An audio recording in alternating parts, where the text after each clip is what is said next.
Trade licence নবায়ন প্রসঙ্গে আপনাদের অনেক কৌতূহলী প্রশ্ন থাকে। এর মধ্যে উল্লেখযোগ্য হচ্ছে কোথায় থেকে ট্রেড লাইসেন্স নবায়ন করতে হয়, কোন মাসের মধ্যে ট্রেড লাইসেন্সটি নবায়ন করতে হয়, যথাযথ সময়ে যদি ট্রেড লাইসেন্স নবায়ন না করা হয় সেক্ষেত্রে কি পরিমাণ জরিমানা হতে পারে, বা এই ট্রেড লাইসেন্স নবায়ন করার জন্য কোন কোন কাগজপত্রগুলো দিয়ে আবেদন করতে হয়, ট্রেড লাইসেন্স নবায়ন করার জন্য কত টাকা খরচ হতে পারে ইত্যাদি প্রশ্ন নিয়ে আজকের এই ভিডিওতে বিস্তারিতভাবে আলোচনা করার চেষ্টা করব। তো চলুন প্রথমে জেনে নেই একটি ট্রেড লাইসেন্সের মেয়াদ কোন মাস পর্যন্ত থাকে। একটি ট্রেড লাইসেন্সের মেয়াদ থাকে 30শে জুন পর্যন্ত। আপনি একটি ট্রেড লাইসেন্স যে মাসেই করেন না কেন আপনাকে অবশ্যই 30শে জুনের পরে এই ট্রেড লাইসেন্সটি নবায়ন করতে হবে। মনে করুন আপনি একটি ট্রেড লাইসেন্স করলেন 2022 সালের ফেব্রুয়ারি মাসে, তাহলে এই ফেব্রুয়ারি থেকে ওই 2022-এর জুন পর্যন্ত কিন্তু এই ট্রেড লাইসেন্সটির মেয়াদ থাকবে। জুনের পরবর্তীতে আপনাকে এই ট্রেড লাইসেন্সটি নবায়ন করতে হবে। তো এবার চলুন আরেকটি প্রশ্নের উত্তর জেনে নেই। এই জুনের পরবর্তীতে, অর্থাৎ যেহেতু জুন পর্যন্ত একটি ট্রেড লাইসেন্সের মেয়াদ থাকে, তাহলে এই মেয়াদ উত্তীর্ণ হওয়ার পরবর্তী কয় মাসের মধ্যে এই ট্রেড লাইসেন্সটি নবায়ন করতে হবে। এক্ষেত্রে নিয়ম হচ্ছে পরবর্তী 3 মাসের মধ্যে এই ট্রেড লাইসেন্সটি অবশ্যই আপনাকে নবায়ন করতে হবে। অর্থাৎ 1 জুলাই থেকে এই 30শে সেপ্টেম্বর এই সময়ের মধ্যে কিন্তু আপনাকে ট্রেড লাইসেন্সটি নবায়ন করতে হবে। আর যদি এই যথাযথ সময়ের মধ্যে, অর্থাৎ এই 3 মাসের মধ্যে আপনি ট্রেড লাইসেন্সটি নবায়ন না করেন সেক্ষেত্রে কিন্তু আপনাকে জরিমানার সম্মুখীন হতে হবে। তো এরপরে যথারীতি তৃতীয় যে প্রশ্নটি করে থাকেন সেটি হচ্ছে, আমি যদি যথাযথ সময়ে ট্রেড লাইসেন্স নবায়ন না করি সেক্ষেত্রে আমার কি পরিমাণ জরিমানার সম্মুখীন হতে হবে। এক্ষেত্রে নিয়ম হচ্ছে, আপনি যদি যথাযথ সময়ে ট্রেড লাইসেন্স নবায়ন না করতে পারেন সেক্ষেত্রে আপনার ট্রেড লাইসেন্সের যে বেসিক ফি আছে, এখানে দেখতে পাচ্ছেন আমার ট্রেড লাইসেন্সের নবায়ন ফি হচ্ছে 1500 টাকা এবং সাইনবোর্ড কর আছে 480 টাকা। তো এই দুটোর উপর ভিত্তি করে যে টাকা আসবে তার উপর প্রত্যেক মাসের জন্য আমাকে 10% হারে জরিমানা প্রদান করতে হবে।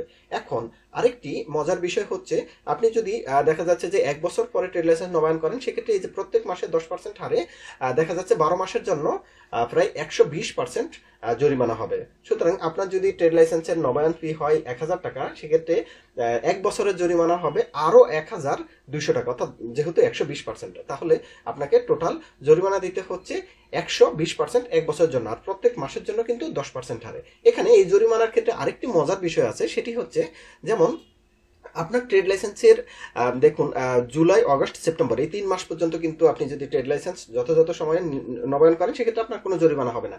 এখন দেখা গেল আপনি অক্টোবর মাসে যে ট্রেড লাইসেন্সটি নবায়ন করলেন, সেক্ষেত্রে আপনার এই যে সেপ্টেম্বর পর্যন্ত তো আপনাকে জরিমানা ধরলো না, অক্টোবরে গিয়ে কি আপনাকে শুধু 1 মাসের জরিমানা প্রদান করতে হবে? বিষয়টি এরকম না। যেহেতু আপনার ট্রেড লাইসেন্সের মেয়াদ জুন পর্যন্ত, সেক্ষেত্রে আপনাকে কিন্তু এই যে জুলাই, অগস্ট, সেপ্টেম্বর, অক্টোবর এই 4 মাস ধরে কিন্তু আপনাকে জরিমানা প্রদান করতে হবে। সুতরাং এই কারণে আপনারা এই সমস্ত ব্যাপারে সাবধান থাকবেন, যথাযথ সময়ে ট্রেড লাইসেন্সটি নবায়ন করবেন। এরপরে আরেকটি প্রশ্ন হচ্ছে, ট্রেড লাইসেন্স নবায়ন করতে গেলে আমাকে কোথায় যেতে হবে? আপনি যেখান থেকে ট্রেড লাইসেন্সটি করেছেন, যে সিটি কর্পোরেশনের এলাকায় বা যে আঞ্চলিক সিটি কর্পোরেশনের অফিস থেকে, সেই অফিসে গিয়েই কিন্তু আপনি ট্রেড লাইসেন্সটি নবায়ন করতে পারবেন। তো এরপরে সর্বশেষ যে প্রশ্নটি সেটি হচ্ছে, একটি ট্রেড লাইসেন্স যদি আমি যথাযথ সময়ে নবায়ন করতে চাই সেক্ষেত্রে আমার কত টাকা খরচ হতে পারে। এক্ষেত্রে আপনার ট্রেড লাইসেন্সটি দেখলেই কিন্তু আপনি বুঝতে পারবেন যে কত টাকা খরচ হতে পারে। এখানে দেখতে পাচ্ছেন যে আমার ট্রেড লাইসেন্সের বার্ষিক নবায়ন ফি লেখা আছে এবং বার্ষিক সাইনবোর্ড ফি লেখা আছে। এই দুটোর সমন্বয় করতে হবে। একই সাথে আপনি যদি সিটি কর্পোরেশন এরিয়ার মধ্যে থাকেন সেক্ষেত্রে আপনার কিন্তু আইনে বলা আছে যে বার্ষিক 3000 টাকা করে আপনাকে এআইটি অর্থাৎ অ্যাডভান্স ইনকাম ট্যাক্স প্রদান করতে হবে। এবং এই যে 3000 টাকা আপনি বার্ষিক অ্যাডভান্স এআইটি প্রদান করতেছেন, সেটি কিন্তু আপনি যখন আপনার ব্যক্তিগত ইনকাম ট্যাক্স রিটার্ন প্রদান করবেন সেই রিটার্নের সাথে এই 3000 টাকা সমন্বয় করে নিতে পারবেন। সুতরাং এখানে চিন্তিত হওয়ার কিছু নেই।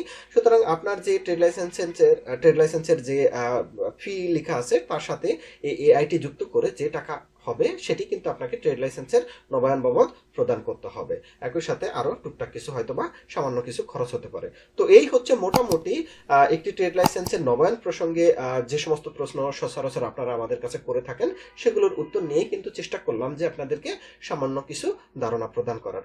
তো ভিডিওটি যদি আপনাদের ভালো লেগে থাকে তাহলে লাইক দিয়ে আমাদের উৎসাহিত করবেন। তো সবাইকে ধন্যবাদ। আল্লাহ হাফেজ।